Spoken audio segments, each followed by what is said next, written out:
Telangana cabinet సమావేశం కాసేపట్లో ప్రారంభం కానుంది. స్థానిక సంస్థల ఎన్నికలపై కీలక నిర్ణయం తీసుకోనుంది. ఇప్పటికే స్థానిక సంస్థల ఎన్నికలపై నెలకొన్న గందరగోళానికి తెరపడనుంది. పాత పద్ధతిలోనే ఎలక్షన్స్ కు వెళ్తారా లేదా బీసీలకు 42% రిజర్వేషన్లు అమలు చేశాకనే నిర్వహించాలా అనే దానిపై స్పష్టత రానుంది. పాత పద్ధతిని అవలంబిస్తే పార్టీ పరంగా 42% రిజర్వేషన్లు ఇచ్చే ఆస్కారం ఉంటుంది. ఇద్దరు పిల్లల నిబంధన ఎత్తివేత ఆర్డినెన్స్ కి కేబినెట్ ఆమోదం తెలపనుంది.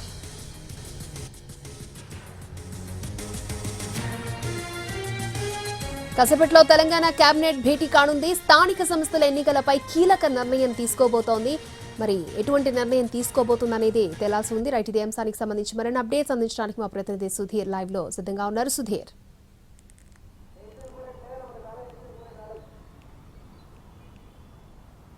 ముఖ్యమంత్రి రేవంత్ రెడ్డి అధ్యక్షతన మరి కాసేపట్లోనే మంత్రివర్గ సమావేశం ప్రారంభం కానుంది.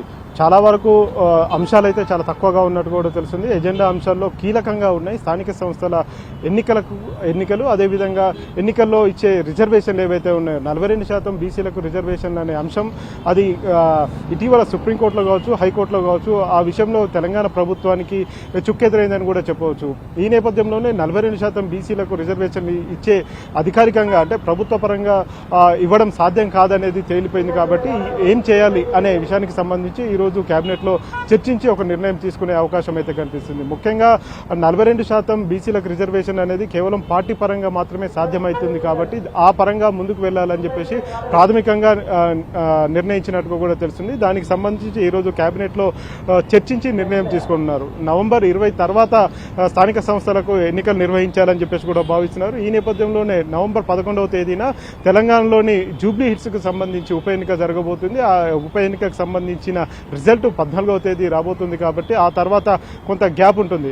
కాబట్టి నవంబర్ 20 తర్వాత స్థానిక సంస్థల ఎన్నికలను నిర్వహిస్తే బాగుంటుంది అనే అంశానికి పరిమితమైన పరిస్థితి కనిపిస్తుంది. ఈ నేపథ్యంలోనే ఇటీవల రాష్ట్ర ఎన్నికల సంఘం నుంచి కూడా తెలంగాణ ప్రభుత్వానికి ఒక లేఖ అయితే అందింది. రిజర్వేషన్లకు సంబంధించి ఒక స్పష్టత ఇవ్వాలని చెప్పేసి రాష్ట్ర ఎన్నికల సంఘం రాష్ట్ర ప్రభుత్వాన్ని అయితే కోరింది. అంతేకాకుండా ఇటీవల సుప్రీంకోర్టులో కావచ్చు, హైకోర్టులో వచ్చిన జడ్జిమెంట్స్ ఏవైతే ఉన్నాయో ఆదేశాలు, వాటికి సంబంధించి పూర్తిగా వాటికి సంబంధించిన అంశాలన్నింటినీ కూడా ఒక నివేదిక రూపంలో తయారు చేసి కేబినెట్కి అందజేయాలని చెప్పేసి గత కేబినెట్ సందర్భంగా న్యాయ నిపుణులను ఆదేశించడం జరిగింది. అంతేకాకుండా లా డిపార్ట్మెంట్కు సంబంధించిన అధికారులను కూడా ఆదేశించారు. ఈ నేపథ్యంలోనే ఈరోజు జరగబోతున్న కేబినెట్ ముందుకు ఆ నివేదిక రాబోతుంది. ఆ నివేదికలో ఏముండబోతుంది అనేది కూడా కొంత చర్చనీయాంశమైంది. నివేదిక మీద పూర్తిగా చర్చించిన తర్వాతనే ఒక నిర్ణయం అయితే తీసుకునే అవకాశాలు అయితే కనిపిస్తున్నాయి. ఈ రెండు అంశాలు ప్రధాన అంశాలుగా కనిపిస్తున్నాయి. స్థానిక సంస్థల ఎన్నికల నిర్వహణ, రిజర్వేషన్లు అనేది ఇప్పటికిప్పుడు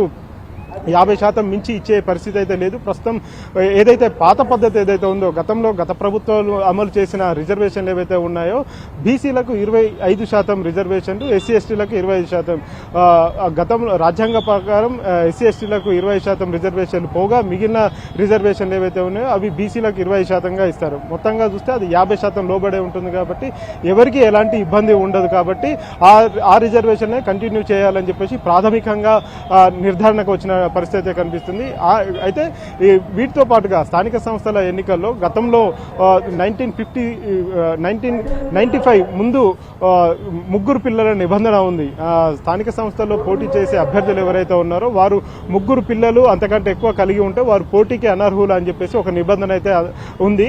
అది అమల్లో ఉంది. దాన్ని తొలగిస్తూ ముగ్గురు పిల్లల నిబంధన ఎత్తివేస్తూ కేబినెట్ నిర్ణయం తీసుకుంది. కాబట్టి దాన్ని ముసాయిదాకు సంబంధించిన ముసాయిదా మీద ఈరోజు సంతకం చేసే అవకాశాలు అయితే కనిపిస్తున్నాయి. ముఖ్యమంత్రి ఇప్పటికే దీని మీద నిర్ణయం తీసుకొని ఒక జీవోను కూడా జారీ చేశారు. ఆ ముసాయిదాకు ఈరోజు కేబినెట్ ఆమోదం తెలుపుతుంది. ఆ ముసాయిదాను రాజ్భవన్కు పంపిస్తారు, గవర్నర్కు పంపించిన తర్వాత గవర్నర్ ఆర్డినెన్స్ జారీ చేస్తారు. కాబట్టి ఆ విషయంలో క్లారిటీ వచ్చే అవకాశాలు అయితే కనిపిస్తున్నాయి.